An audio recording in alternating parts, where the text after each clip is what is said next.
ঝিনাইদহে জাতীয় নাগরিক পার্টির মুখ্য সংগঠন নাসিরউদ্দিন পাটোয়ারীর ওপর ডিম নিক্ষেপ ও হামলার ঘটনা ঘটেছে। এতে অন্তত ৬ জন আহত হয়েছেন। শুক্রবার ২২ মে দুপুর ২টার দিকে ঝিনাইদহ পুরাতন কালেক্টরেট মসজিদের সামনে এ ঘটনা ঘটে। প্রত্যক্ষদর্শীরা জানান, জুমার নামাজ শেষে মসজিদ থেকে বের হচ্ছিলেন নাসিরউদ্দিন পাটোয়ারী। এই সময় ইসলামী বিশ্ববিদ্যালয় শাখা ছাত্রদলের আহ্বায়ক শাহেদ আহমেদ তার সঙ্গে কথা বলতে আসেন। কথা বলার এক পর্যায়ে ছাত্রদল নেতা শাহেদ আহমেদের পিছন দিক থেকে কিছু যুবক পাটোয়ারীকে লক্ষ্য করে ডিম নিক্ষেপ করেন। এই সময় উভয় পক্ষের মধ্যে হাতাহাতি ও মারামারির ঘটনা ঘটে। এতে এনসিপির কয়েকজন স্থানীয় কর্মী আহত হন। পরে এনসিপির নেতাকর্মীরা বিক্ষোভ করেন। ক্রিকেট কানাডার সদ্য নির্বাচিত সভাপতি অরবিন্দর খোসার বাড়িতে এলোপাতাড়ি গুলিবর্ষণের ঘটনা ঘটেছে। কানাডার স্থানীয় সময় বুধবার ভোরে এই হামলার ঘটনা ঘটে বলে জানিয়েছে সিবিসি।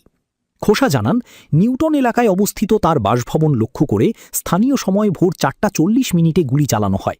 এ সময় বাড়ির ভেতরে কয়েকজন অবস্থান করলেও কেউ হতাহত হননি। সম্প্রতি আদালতের নির্দেশে অনুষ্ঠিত নির্বাচনের মাধ্যমে তিনি আমজাদ বাজওয়ার স্থলাভিষিক্ত হয়ে ক্রিকেট কানাডার সভাপতির দায়িত্ব গ্রহণ করেন। প্রতিবেদনে বলা হয়েছে, বাড়ির দরজা, জানালা ও বাইরের দেয়ালে অন্তত ৫টি গুলির চিহ্ন পাওয়া গেছে।